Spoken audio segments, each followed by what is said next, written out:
네, 사랑하는 우리 성도님 여러분, 명절 앞두고 예배드리는 성도님들 한 분 한 분마다 하나님의 더 큰 은혜가 있기를 축복합니다. 네. 몇 년 전에 이제 돌아가셨는데요. 헨리 나우엔이라는 분이 계시죠. 이분은 이제 25살에 카톨릭 사제가 됩니다. 그리고 이제 원래 이제 심리학을 공부를 많이 하신 분인데 나중에 이제 미국에서 공부하다가 예일 대학교의 종신 교수가 되고 또 하버드 대학교의 교수로 재직을 하는 중에 이제 빈민가에 관심이 많았고 또 장애인들한테 관심이 많았던 분인데 내 소명은 여기가 아니고 다른 곳에 있다 하면서 그 교수직을 내려놓고 캐나다에 있는 장애인 공동체에 들어갑니다. 그가 거기서 일을 하게 됐는데요. 정신지체 그 발달장애 아이들 6명이 모이는 그곳에서 남은 인생을 평생 10년 정도 사역하다가 64세 이제 하늘나라의 부름을 받게 되지요. 그렇게 이제 10여 년 이상을 장애인들 그 몇 아이들 돌보면서 이제 그가 헌신했는데 그분이 마지막 말은 뭐였냐면은 나는 예수님을 새롭게 경험하게 되었고 참 행복했습니다. 이런 말을 마지막 남기고 숨을 거뒀습니다. 헨리 나우엔이 쓴 책들은 영성에 관한 책들이 여러 권이 번역이 되어 있는데요. 그분이 쓴 책들에 자주자주 등장하는 그런 말이 있어요. 그는 그리스도인으로서 성도들로서 살면서 평생 3가지를 연습하며 살아야 된다. 이런 말을 많이 했어요. 그 3가지가 뭐냐면 희미해지는 연습. 내가 성공할수록 잘 나갈수록 오히려 드러나지 않게 희미해지는 연습. 그 다음에 낮아지는 연습. 자꾸 내려놓고 욕심을 내려놓고 자꾸 하나님만 높이려고 하는 마음이겠죠. 그리고 또 하나 작아지는 연습. 내가 더 많이 수고하고 더 섬기지만 오히려 더 물러나고 사라지는. 예수님께서도 누가복음 17장에서 정말 일꾼의 자세는 어떠해야 하느냐? 나는 무익한 종입니다. 많이 수고했지만 당연히 해야 될 일을 했을 뿐입니다. 이런 고백을 하는 사람이 진정한 일꾼이다. 이런 칭찬을 하신 적이 있죠. 그런데 오늘 본문에는 정반대로 하나님 앞에 자기를 막 높이려고 하고 많은 사람들 앞에 자기를 막 높이려고 하는 사람이 대조적으로 등장을 해서 예수님께서 그거를 이제 지적하는 내용이 나옵니다. 자, 오늘 38절을 한번 보겠습니다. 예수께서 가르치실 때 이르시되 긴 옷을 입고 다니는 것과 시장에서 문안받는 것과 회당의 높은 자리와 잔치의 윗자리에 원하는 서기관들을 삼가라. 네, 여기 보니까요. 이 당시 종교 지도자인 서기관들이 삼가해야 될 것, 잘못된 거 4가지를 말하고 있죠. 긴 옷 입고 다니는 거, 시장에서 문안받는 거, 회당에서 높은 자리에 앉는 거, 그다음에 잔치 열렸을 때 윗자리에 원해서 앉는 거, 이런 것들을 서기관들이 하고 있었는데 그렇게 하지 마라. 그거 삼가해라. 그거 조심해라. 이 당시 서기관들은 어떤 사람들이냐면 율법 교사들이에요. 그래서 율법을 기록하고 막 토시 하나 안 틀리게, 글자 하나 안 틀리게 기록해야 되고 그걸 연구하고 공부하고 가르치는 사람들이 이 당시에 서기관들의 그런 직분이란 말이죠. 그런데 서기관들이 그런 일을 하지만 이 당시에 이 종교 지도자에 해당하는 서기관들의 외형적인 보여진 특징이 뭐냐면 긴 옷을 입고 다녔다고 했어요. 여기 긴 옷이라는 말은 예복을 말하는 거예요. 오늘 이제 목회자들로 말하면 이런 가운 같은 거죠. 목회자가 입는 가운 같은 거.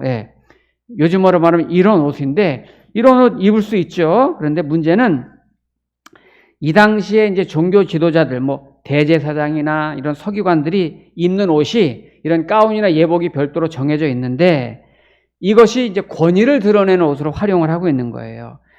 옷을 입어도 이 땅에 질질 끌리게 긴 옷을 입는 거야. 막 땅에 질질 막 5m, 10m 질질 끌려 막 옷을 입고 또 이 옷도 넓게 여기 팔이 막 이렇게 치렁치렁하게 막 이렇게 쫙 막 이렇게 막 그리고 막 사람 몇 명 들어갈 것 같아. 그죠? 막 이렇게 막 그렇게 옷을 입고 다니고 뿐만 아니라 여기도 제가 이제 인도 선교 한번 갔었더니 인도의 그 저기 비숍이라고 부르는 분들도 옷이 엄청 화려하더라고요. 가운이 막 여기가 뭐가 많이 붙어 있어요. 막 치렁치렁하게 막 그런 옷을 입고 다니는 거죠. 요즘 여러분 그 패션쇼 같은 거 한번 뭐 나올 것 같은 그런 옷을 입고 다니는 거예요, 이분들이. 여러분 패션쇼 우리가 이제 가끔 뭐 방송이나 이렇게 보면은 일반인들이 입기에는 좀 이게 부담스러운 아닌가요? 그 옷이? 왜냐면 이 패션쇼에 나오는 옷들은 보통 우리가 입는 것보다는 과장되게 작품 같은 옷이고 화려한 옷이거든요. 그래서 옷을 최대한 극대화해서 만든 옷이 패션쇼 나온 옷인데 그거 일반인들이 이렇게 길거리 입고 다녀보세요. 그거 쉽지 않거든요. 예. 그런데 이 당시에 제사장 서기관들이 마치 그런 가운을 제사를 집례하거나 말씀을 가르칠 때만 입어야 되는 옷을 그런 옷을 입고 이 길거리를 돌아다니고 특히 시장통 같은데 사람 많은 이 길거리를 입고서 막 돌아다녔다는 거예요. 오늘 서기관들이 그렇게 긴 옷을 질질 끌어 입는 옷, 그렇게 막 화려한 옷을 패션쇼를 하듯이 옷을 자랑하듯이 자기 자랑하듯이 시장통 같은데 사람 많이 모인 걸 막 돌아다니는 거예요. 그러면 사람들이 그 복장을 보고서 딱 알아볼 거 아니에요. 서기관님이시네. 서기관님이시네. 저분 제사장님이시네. 그러면 서기관이나 제사장을 보면은 인사를 합니다. 가서 막 인사하고 문안하고 안녕하셨어요 하고 막 절하고 이런 일들이 일어난단 말이에요. 그런데 서기관들이 그거를 좋아했다 그 말이에요. 그런 거를. 예. 그렇게 옷을 입고 다니는 이유가 그렇게 인사받기를 좋아하고 절받기를 좋아하고 문안받기를 좋아하고 높은 자리에 앉아있기를 좋아하고 자기 자랑하고 뽐내고 음식점 가고 잔치하면은 그 윗자리에 앉아있기를 좋아하고 대접받기를 좋아하고. 네. 여러분 만약에 제가 오늘 이렇게 주일 예배를 드리고 여러분 앞에 이제 이렇게 목회자가 입는 가운을 입고 설교를 했는데 끝나고 이 옷 입고 밖에 나가가지고 자 백화점에 가서 막 이 옷 입고 돌아다닌다고 생각해 보세요. 참 목동시장 같은데 막 남부시장 같은 돌아다니면서 이 옷 입고 물건도 사고 막 장바구니 들고 다니고 이런다고 상상을 해보세요. 예. 물론 지금과는 이제 문화 컨셉이 좀 다르긴 하겠지만 이 당시에 성경 교사, 율법 교사들이 딱 보면 표시가 나는 거죠. 길에서 그렇게 만나면 막 그럼 우러러 받으면서 막 인사 받으려고 하는 거예요. 왜 말씀을 전할 때만 입도록 되어 있는 이 옷을 평상시에 입고 다녔느냐? 사람에게 보이려고, 사람에게 자기 자랑하려고, 대접받으려고, 인사받으려고, 윗자리에 앉으려고 이렇게 다녔다는 거예요. 그런데 예수님은 그걸 지적하시면서 저런 서기관들을 삼가해라. 주의해라. 경계해라. 이렇게 말씀하시는 거예요. 가장 중요한 이유는 물론 그런 거룩한 옷을 입고 다니는 그것이 그 말씀을 가르치는 그 말로는 굉장한데 행동으로 나타나지 않는 그런 모습들을 예수님이 지적한 것이지만 사실은 이보다 더 중요한 이유가 있었어요. 뭐냐면 저들이 왜 저렇게 행동하는 줄 아느냐? 저들이 왜 자기 자랑하듯이 인사받으려고 하는 것처럼 저렇게 행동하는 이유가 뭔 줄 아느냐? 그거는 자기들이 쓰고 있고 가르치고 있고 또 전하고 있는 그 율법 교사지만은 율법의 의미를 모르고 있기 때문에 저렇게 행동하는 거라는 거예요. 율법의 의미를 알면 저렇게 행동하지 않는다는 거예요. 그럼 율법이 뭘까요? 율법. 여러분 우리가 율법 성경에 많이 나오잖아요. 율법의 대표적인 거는 십계명이죠. 그죠? 십계명이 율법이죠. 하나님을 사랑하셔서 저와 여러분을 위해서 만든 법이거든요. 십계명. 또 구약 성경 신명기에 보면 완전 율법서거든요. 법전이거든요. 신명기는. 또 구약 성경 대체적으로 분위기가 율법에 가까운 말씀들이 많이 나와요. 이것이 이제 포괄적으로 말씀 안에 율법이 많이 들어있지요. 그런데 그럼 이 율법의 기능이 뭐냐고요? 율법에. 이 성경교사, 말씀교사인 율법교사인 서기관들 그 율법을 모르니까 저렇게 행동한다. 그러면 율법의 기능이 뭘까요? 자, 우리 이거는 중요한 거니까 한번 찾아볼게요. 자, 우리 마가복음에서 뒤에 쪽으로 가면 로마서가 있어요. 로마서 3장 가보겠습니다. 로마서 3장. 중요하니까 이건 한번 찾아봤으면 좋겠어요.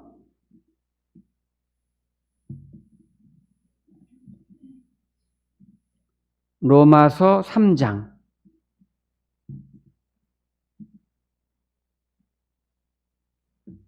19절, 20절 보겠습니다.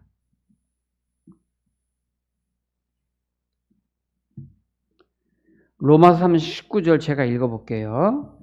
우리가 알거니와 무릇 율법이 말하는 바는, 율법의 기능이 나오죠. 율법이 말하는 바는 율법 아래에 있는 자들에게 말하는 것이니 이는 모든 입을 막고 온 세상으로 하나님의 심판 아래 있게 하려 함이라. 그러므로 율법의 행위로 그의 앞에 의롭다 하심을 얻을 육체가 없나니 율법으로는 죄를 깨달음이니라. 율법으로는 죄를 깨달음이니라. 네, 지금 이 율법 교사들, 서기관들이 율법을 가르치면서 율법이 진정한 의미를 몰랐어요. 그럼 율법의 진정한 의미, 기능이 뭐냐면 19절 다시 보세요. 우리가 알거니와 무릇 율법이 말하는 바는, 율법이 말하려고 하는 기능이 뭐냐 이 말이죠. 율법 아래에 있는 자들에게 말하는 것이니 저와 여러분들이에요. 이는 모든 입을 막고 우리는 변명할 수 없다는 거예요. 율법 앞에서. 왜요? 온 세상으로 하나님의 심판 아래에 있게 하려 함이라. 하나님의 심판 아래에 있다. 즉 우리는 모두가 죄인이다. 이거를 알게 된다는 거예요. 율법을 보면은. 그래서 구체적으로 뭐냐? 20절.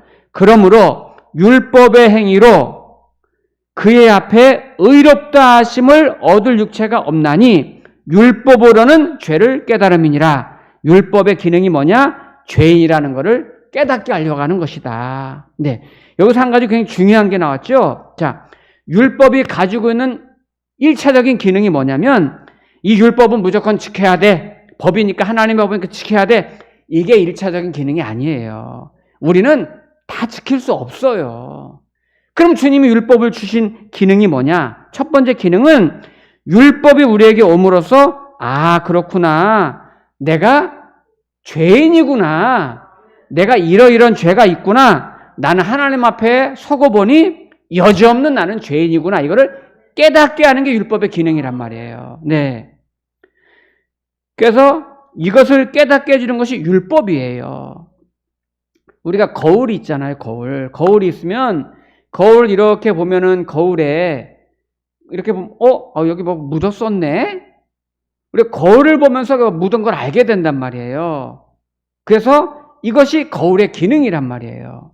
자, 우리 이제 예를 들어서 우리 성도님들이 뭐 한 100여 명 모여 있다. 그러면 우리 성도님들 중에 누가 실력이 있는지 없는지 잘 몰라요. 1등부터 100등까지 한번 가려봐야지. 가리는 방법은 테스트를 해보는 거예요. 시험 문제를 내가지고 여러분이 풀게 하는 거죠. 그럼 여러분이 열심히 풀어요. 딱 결과 모아지니까 실력이 나오는 거예요. 저분이 1등, 2등, 3등, 100등까지 나온단 말이에요. 무엇이 저와 여러분의 실력을 드러나게 만들었냐면 시험이. 그 시험을 보니까 그 사람의 실력을 알게 된 거예요. 내 실력이 이 정도밖에 안 됐구나. 시험을 봐봐. 시험 보기 전에 내가 잘할 줄 알았는데 시험 보고 나니까 이거밖에 안 됐네. 율법의 1차적인 기능이 뭐냐? 율법은 내가 바꿔보니까 하나님 율법을 지켜라 라고 주셨다기보다는 율법을 주어서 우리가 받아보니까 우리가 꼼짝 못하는 거예요. 그렇구나. 내가 지킬 수 있을 줄 알았는데 내 실력이 아무것도 안 되는구나. 이것밖에 안 되는구나. 나는 죄로 가득한 사람이구나. 뭐를 깨닫게 되냐면 율법을 보면서 내 속엔 의의가 없구나. 나는 여지없는 죄인이구나. 죄를 이길 만한 능력도 없구나. 이거를 깨닫는 것이 율법이에요. 이것을 무엇보다 깨닫고, 무엇 때문에 깨닫고 알게 되면 율법 때문에 깨닫게 됐고, 율법이 그런 기능을 하고 있는데, 이런 의미가 담아진 율법을 이 당시에 서기관들은 써서 옮기는 작업을 했고, 이걸 또 가르치는 작업을 했고, 연구하는 작업을 했는데, 그 율법의 의미도 모른 채 그를 긴 옷에다가 화려하게 옷을 입고, 어떤 서기관들은 여기다가 말씀도 막 달아요. 막 양피지 말씀, 파피루스 말씀 같은 막 내 이웃을 사랑하라, 뭐 내 하나님을 사랑하라, 막 주렁주렁 달고 다니는 거예요. 의미도 모르고. 그러니까 거울의 기능은 자기 얼굴을 보고서 내가 얼마나 얼굴에 뭐가 묻었고 이거 닦아놔야 되는구나. 이거의 거울의 기능인데 거울의 기능도 모르고 거울을 그냥 달고 다니는 거예요.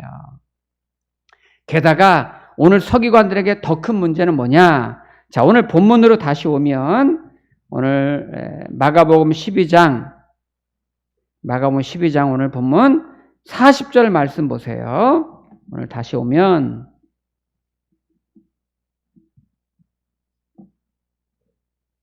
40절에 이런 말씀 있죠. 그들은 과부의 가산을 삼키며, 과부의 재산이죠. 삼키며 외식으로 길게 기도하는 자니 그 받는 판결이 더욱 중하리라 하시니라. 아멘. 네.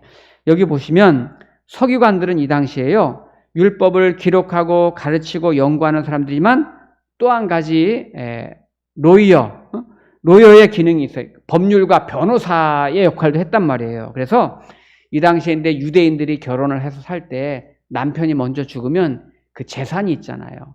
재산이 부인과 자녀에게 유산으로 물려줘야 되는데 이거를 이제 이 당시 서기관들이 잘 정리해가지고 남은 가족들이 잘 살아갈 수 있도록 정리하고 지켜주는 보호막 역할을 하게 돼 있단 말이에요. 그러면 그 역할을 하면서 거기서 0.1%의 재산의 0.1%를 사례로 받기도 하고 이런 기록들이 있어요. 그런데 막상 실제로 그런 일이 일어나서 남편이 죽으면 0.1%만 가져가는 것이 아니라 실제로 훨씬 더 많은 세금을 여러 가지 명목으로 떼가는 그런 서기관들이 대부분 있었다는 거예요. 오늘날 우리 이제 그 변호사들도 보면 어떤 사건 수주를 막 하려고 여기저기 막 건수 많이 챙겨야 되잖아요. 그래서 막 사무장 보고 막 챙겨오라고도 하고 막 본인도 막 뛰어다니면서 사건을 많이 의뢰를 맡아오기도 하잖아요. 이와 같이 이 당시에도 건수를 많이 노리는 서기관들이 있었는데 예를 들어서 우리 집안에 어떤 안 좋은 일이 생겨서 의뢰를 하게 됐다. 그러면 어떤 서기관에게 우리 집안일을 의뢰할까?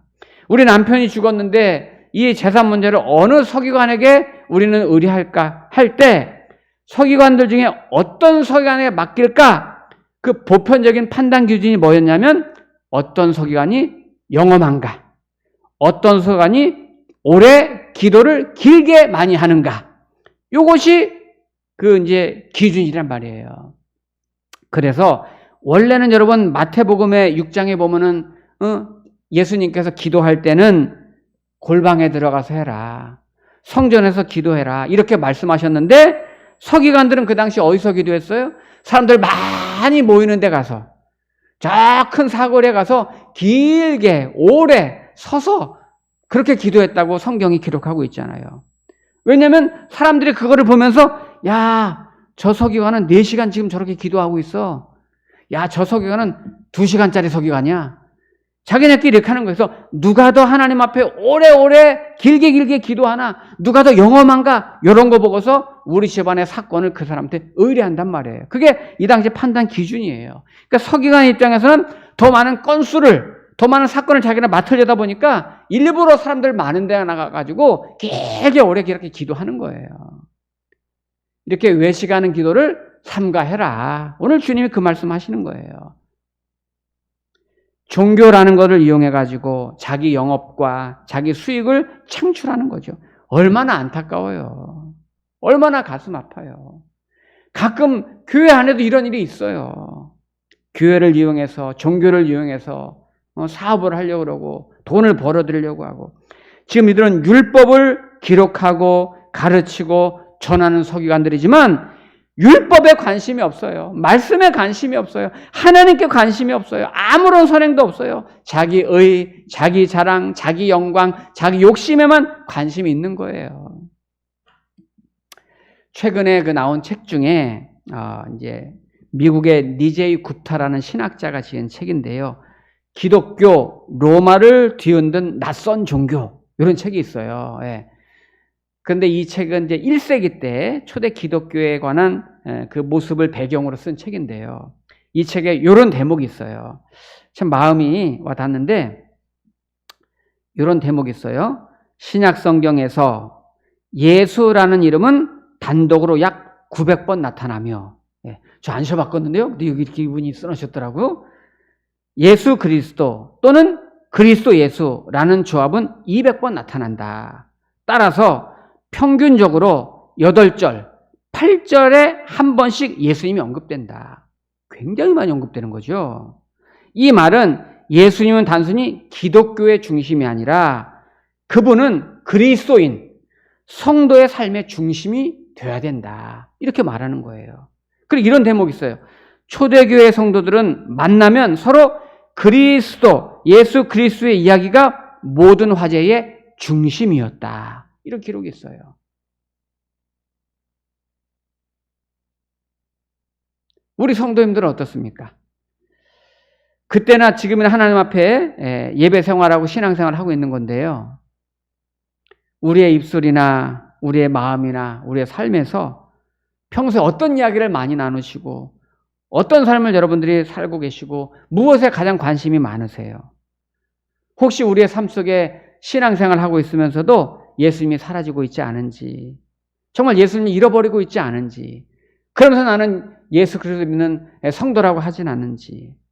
여러분, 우리의 예배 생활에서, 우리의 일상에서 오늘 정말 나는 주님 앞에 가까이 갈수록 나는 희미해지고 낮아지고 작아질지라도 정말 내 삶을 통해서 예수님이 자꾸 높아지고 드러내고 나를 구원하신 그 주님이 정말 나의 자랑이 되고 생명이 되고 소망이 되고 나의 주님이 되는, 어디를 가든지 여러분 누구를 만나든지 예수 그리스도가 나의 주님을 신앙 고백하고 그분을 자랑하고 그분의 사랑을 전하는 저와 여러분 되기를 축복합니다. 아멘.